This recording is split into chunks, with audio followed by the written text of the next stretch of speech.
Have you ever landed in a city and within 15 minutes, you can already feel the energy? Not just the traffic, not the noise, the energy. Bangkok has it. And today I want to explore something slightly dangerous. Why does Bangkok feel more exciting than KL? Even though Malaysians arguably have better infrastructure, cleaner roads, better English, and sometimes even better malls, because excitement is engineered. And if you run a business in a city, a mall, a tourism campaign, you need to understand why. Welcome to Acquire with Ashok.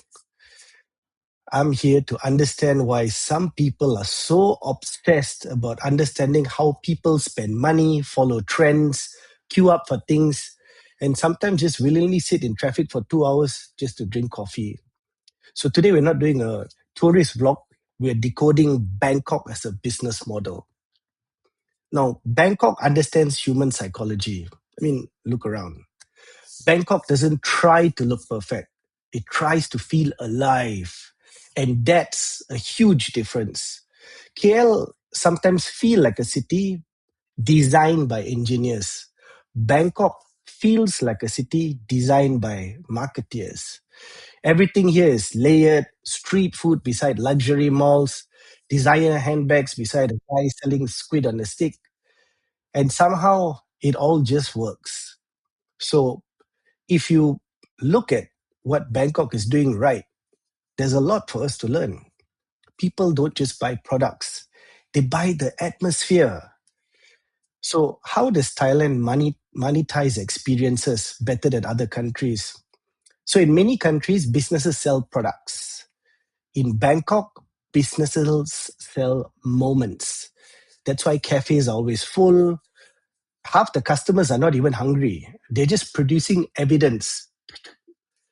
And in modern society, you no longer ask yourself, did you enjoy yourself? Most of the time, you just ask, did you upload it? So this is where many Malaysian businesses still struggle. We think good food is equivalent to success. Thailand understands good experience means scalability. That's why small shops here become global brands, because they're designed for emotion, sharing, memory, social proof. All these are important in igniting what they're already doing.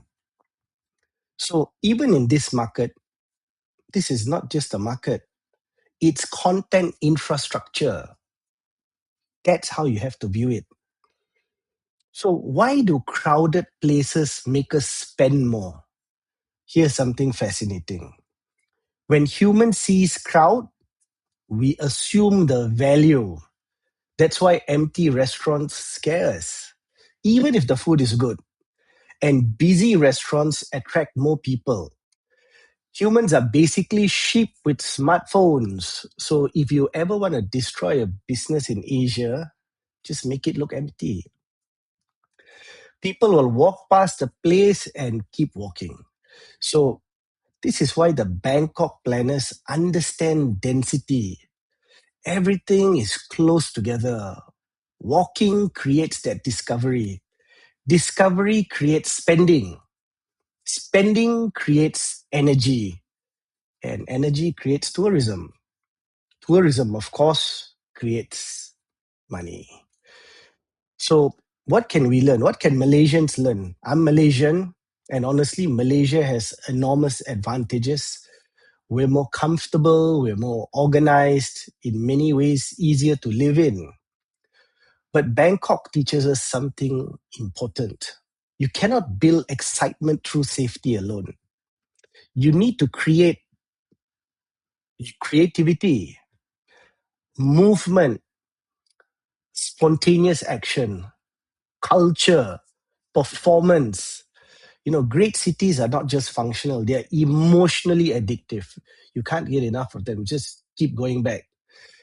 So if I were advising a tourism board, a mall, or city council, I won't just ask, how do we attract tourists? I'd ask, how do we create stories people want to share? That changes everything. So the future actually belongs to the cities that feel alive.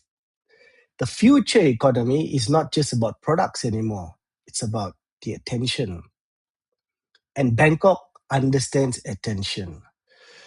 It will simulate sight, sound, smell, movement, and all this creates curiosity, which means people stay out longer, they spend more money, and they remember the city emotionally. The winners of the future won't be just the richest cities, they'll be the most emotionally engaging ones. So maybe the real question is not why is Bangkok exciting? The real question is why do some businesses or brands or even cities understand human psychology better than others? And if you can answer that, you don't just build a business, you build attraction. If you enjoyed this episode, follow, share, subscribe. And if you're interested in business or branding or city branding, this has been Acquire with Ashok, where we decode business, psychology, power, and positioning from the real world. And right now, Bangkok is giving us a masterclass. See you soon.